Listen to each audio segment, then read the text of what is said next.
lebih atas daripada kualiti ataupun lebih asas pada kualiti adalah halal ke tak halal benda tersebut. Mungkin kita sebut orang datang rupanya haram, orang makan benda haram, kita dapat share sama. Wal'ayazubillah.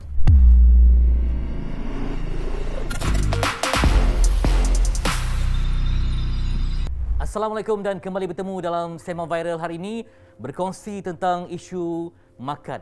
Makan sini halal ke tak Tengok macam nampak je ada orang pakai tudung, halal lah tu. Ataupun macam pork free. Okey je lah ya. Sebab itu hanya indikator yang mungkin lemah atau bagaimana. Nak bersama dengan seorang murabbi yang amat saya kasihi, Ustaz Zuramli. Assalamualaikum Ustaz. Assalamualaikum warahmatullahi. Baik, makan ni sangat penting Ustaz Ya. Sebab makan ni membentuk rohani, membentuk peribadi, membentuk sanubari. Kalau haram sumbernya, bimbang yang menumbuh ini dalam daging kita ni adalah yang haram, pastinya ada impaknya. Mungkin anak yang liar ataupun jiwa yang tidak tenang dan sebagainya. Kalau kita pergi ke kedai, kadang-kadang kita tengok halal tak ada pun ni, tapi ada kita tengok macamlah saya sebutkan tadi, budaya berlebih kurang dalam menilai itu. Supaya macam bismillah je lah. Bismillah sebagai pelengkap. Macam fenomena kan, tempat makan banyak dan kita cepat-cepat je nak cari benda tu boleh dengan macam alasan-alasan tadi kan. Sedangkan macam juga Fitri sebutkan tadi, makanan ni dia beri impact langsung kepada hati manusia, hati anak-anak kita, jiwa yang disebut dalam hadis Nabi ya. Jadi pada saya kira dalam Islam dia ada satu benda yang wajib ada pada kita.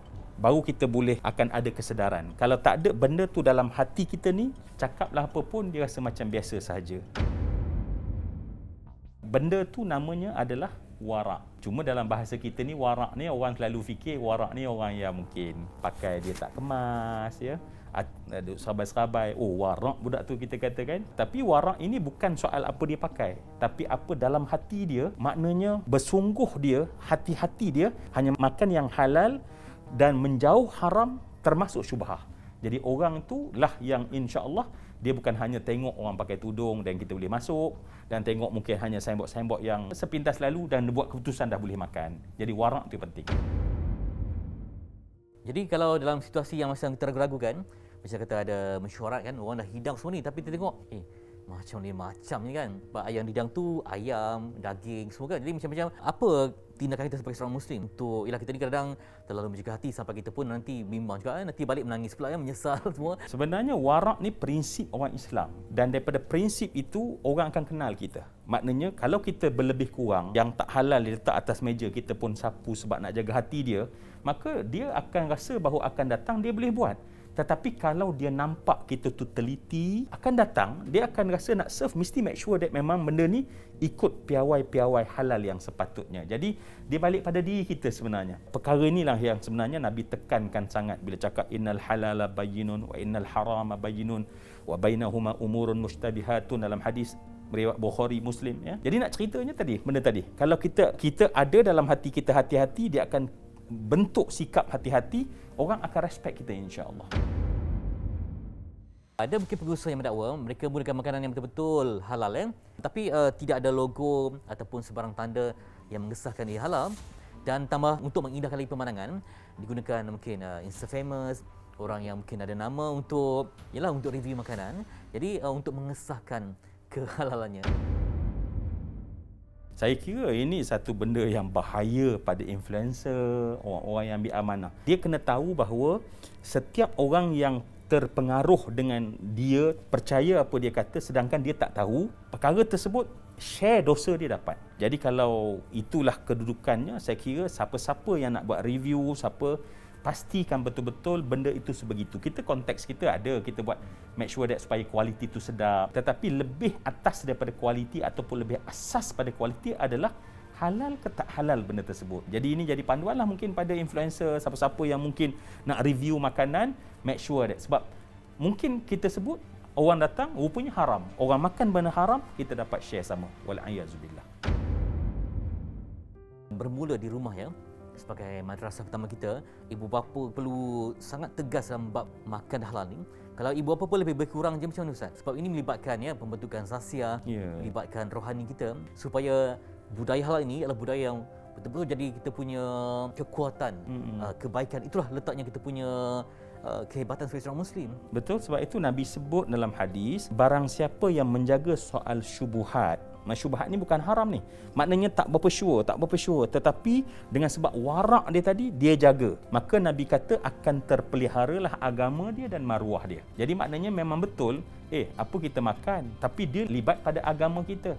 Apa soal kita makan tapi dia libat kepada maruah diri, maruah keluarga kita. Maknanya makanan yang kita suap masuk dalam mulut kita itu impak dia pada agama kita dan pada maruah diri dan keluarga kita.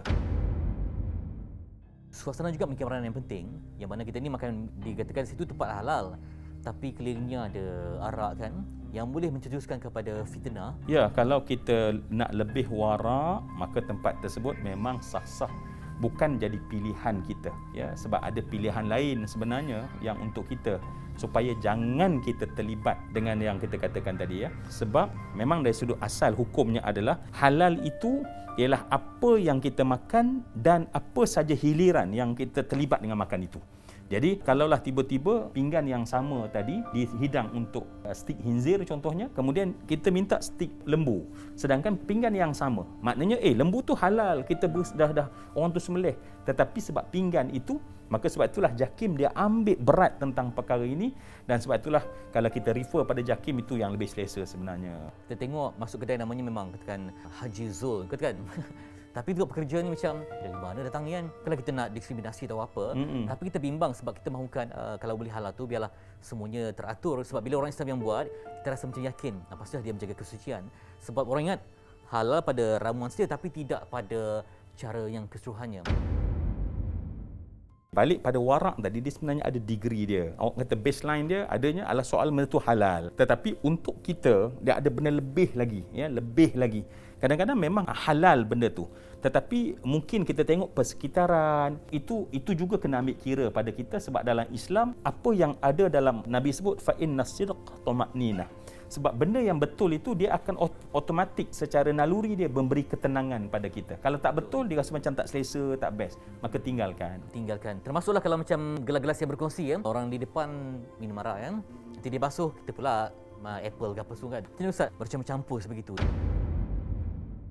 Kalau kita nak cerita hukum semata-mata lah, ya, sebab arak itu memang najis, tetapi sebab dia tak sama macam pinggan khinzir tadi, oleh kerana dia najis biasa, kalau kita basuh dengan air bersih, gelas itu pada ketika itu dah bersih dah, ya, dan kita tuang air kita, teh ke air apple ke, kita dah boleh minum.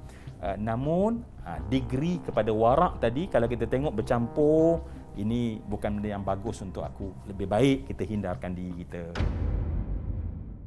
Misal kata ada orang yang dia mudah sangat letakkan kategori darurat dia. Ini darurat ni padahal ada lagi kat depan-depan tu kan. Mudah saja untuk dia jatuhkan sendiri hukuman, dia self screen ini darurat terpaksa makan, sedangkan tidak pun berada di tempat yang asing mana-mana kan.